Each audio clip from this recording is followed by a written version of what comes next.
दोस्तों, हर हर महादेव। आप सभी का हमारे इस YouTube चैनल में बहुत बहुत स्वागत करते हैं। दोस्तों, यह वीडियो आपके जीवन के लिए काफ़ी इम्पोर्टेंट है, क्योंकि यह वीडियो भगवान भोलेनाथ जी की एक कहानी के बारे में कही गई है, जिसे सुनने से और देखने से आपके मन में काफ़ी खुशियाँ और मन में शांति हो जाती है। यह कहानी अध्यात्म से जुड़ी हुई है और इसीलिए इस कहानी को अंत तक ज़रूर देखें। वीडियो अच्छी लगे तो वीडियो को लाइक करें और चैनल को सब्सक्राइब कर दें, ताकि आपको इस प्रकार की कहानी रोज़ाना मिल सके और जीवन में खुशियाँ आ सके।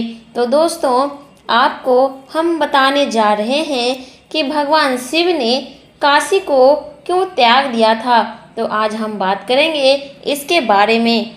दोस्तों, आज आपको बताने जा रहे हैं कि भगवान शिव ने काशी को क्यों छोड़ा था, इसके क्या कारण थे। तो आइए आज हम जानते हैं। शिव ने काशी इसीलिए छोड़ा क्योंकि उन्होंने ब्रह्मा जी से वरदान मांगा था कि देवता देवलोक में रहें और पृथ्वी पर मनुष्य निवास करें, जिस कारण उन्हें काशी छोड़कर मंदराचल पर्वत पर जाना पड़ा, क्योंकि काशी से उनका मोह समाप्त नहीं हुआ था और बाद में वे विश्वेश्वर ज्योतिर्लिंग के रूप में काशी लौट आए थे। काशी छोड़ने के कारण यही है कि मनुष्यों के लिए पृथ्वी पर शिव ने ब्रह्मा जी की तपस्या के बाद यह वरदान प्राप्त किया कि देवता केवल देवलोक में निवास करेंगे, जबकि पृथ्वी मनुष्य के लिए होगी। काशी का त्याग करने का यही कारण था कि इस वरदान के कारण भगवान शंकर और देवगणों को काशी छोड़कर मंदराचल पर्वत पर जाना पड़ा था। भगवान शिव ने काशी वापस आने के कारण भी सोच लिया था, क्योंकि वो विश्वेश्वर ज्योतिर्लिंग की स्थापना के लिए मंदराचल पर्वत पर जाने के बाद भी शिव का काशी के प्रति मोह बना रहा, क्योंकि वहाँ पे विष्णु का हस्तक्षेप हुआ था। बाद में भगवान विष्णु ने राजा को तपोवन जाने का आदेश दिया, जिसके बाद शिव वाराणसी वापस आ गए और विश्वेश्वर ज्योतिर्लिंग के रूप में स्थापित हो गए। वहाँ पे अभी मुक्तकेश्वर का स्थान है। शिव ने यह वचन दिया था कि वे वाराणसी को कभी नहीं छोड़ेंगे और वे अभी मुक्तकेश्वर नामक मंदिर में वापस आ जाएंगे, जहाँ वे आज भी निवास करते हैं। दोस्तों, इसका निष्कर्ष यही निकलता है कि शिव को काशी छोड़ना एक वरदान का परिणाम था, लेकिन उनका काशी से गहरा जुड़ाव बना हुआ था। अंततः वे विश्वेश्वर ज्योतिर्लिंग के रूप में काशी लौट आए, जो वर्तमान में शिव का अस्थायी निवास माना जाता है।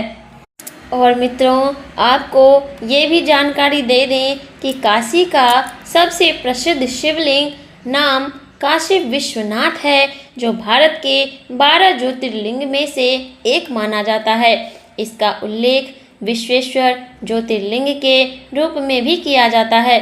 इसके अतिरिक्त काशी में तिलभांडेश्वर महादेव नामक एक अन्य प्रसिद्ध शिवलिंग भी है, जिसकी एक अनोखी विशेषता यह है कि इसका आकार हर साल मकर संक्रांति पर तिल के बराबर बढ़ता है।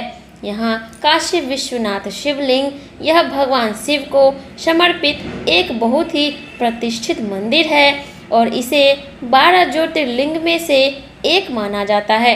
इसे विश्वेश्वर ज्योतिर्लिंग के नाम से भी जाना जाता है और माना जाता है कि यह काशी और शिव पार्वती का आदि स्थान है। तिल भांडेश्वर महादेव शिवलिंग यह केदारनाथ क्षेत्र में स्थित एक चमत्कारिक शिवलिंग है। इसका आकार हर साल मकर संक्रांति के दिन एक तिल के बीज के बराबर बढ़ता रहता है। दोस्तों, आपको यह भी बता दें कि हमारे विश्व का सबसे बड़ा शिवलिंग हमारे छत्तीसगढ़ का जसपुर जिला प्राकृतिक सुंदरता और पर्यटन की अपार संभावनाओं से भरा हुआ है। यहाँ कई पर्यटन स्थल हैं, लेकिन सबसे खास है माधेश्वर महादेव पहाड़। इस पहाड़ को विश्व का सबसे बड़ा शिवलिंग माना जाता है। स्थानीय लोग इस पर्वत की दशकों से पूजा करते आ रहे हैं, जिसे यह धार्मिक आस्था का केंद्र बन गया है। हमारे काशी नरेशों की वंशावली में नारायण राज वंश शामिल हैं, जिन्होंने बनारस के जमींदार के रूप में अपनी शुरुआत की और उनके पुत्र बलवंत सिंह ने खुद को महाराजा घोषित किया था। उनके पुत्र चेत सिंह, महीप नारायण सिंह, उदित नारायण सिंह, ईश्वरी साध नारायण सिंह और प्रभु नारायण सिंह हुए। ब्रिटिश काल के बाद विभूति नारायण सिंह भारतीय स्वतंत्रता पूर्व अंतिम काशी नरेश थे और वर्तमान में उनके पुत्र अनंत नारायण सिंह इस परंपरा के वाहक बने। वंशावली के प्रमुख व्यक्ति मनसाराम नारायण राजवंश के संस्थापक थे, जिन्हें बनारस के राज्यपाल के रूप में कार्य करने के बाद जमींदार बनाया गया था। बलवंत सिंह मनसाराम के पुत्र हैं, जिन्होंने महाराजा की उपाधि धारण की और अपनी राजधानी को गंगापुर से रामनगर में स्थानांतरित किया था। चेत सिंह यह बलवंत सिंह के पुत्र हैं, जिन्होंने उनके बाद काशी नरेश बने। महीप नारायण सिंह चेत सिंह के उत्तराधिकारी बने थे। उदित नारायण सिंह महीप नारायण सिंह के उत्तराधिकारी। ईश्वरी प्रसाद नारायण सिंह उदित नारायण सिंह के बाद गद्दी पर इन्होंने ही विराजमान लिया था। प्रभु नारायण सिंह यह 11वीं सदी के अंत जो 20वीं सदी के प्रारंभ में काशी नरेश बने और उन्होंने बनारस हिंदू विश्वविद्यालय की स्थापना के लिए जमीन दान की थी। विभूति नारायण सिंह भारतीय स्वतंत्रता पूर्व के अंतिम काशी नरेश थे, जिनकी मृत्यु के बाद उनके पुत्र सिंहासन पर विराजमान हुए थे। अनंत नारायण सिंह वर्तमान काशी नरेश जो इस परंपरा के प्रमुख हैं और सनातन परंपरा पर निर्वहन कर रहे हैं। दोस्तों, आपको यह भी बता दें कि हमारे वाराणसी के कई राजा हुए हैं।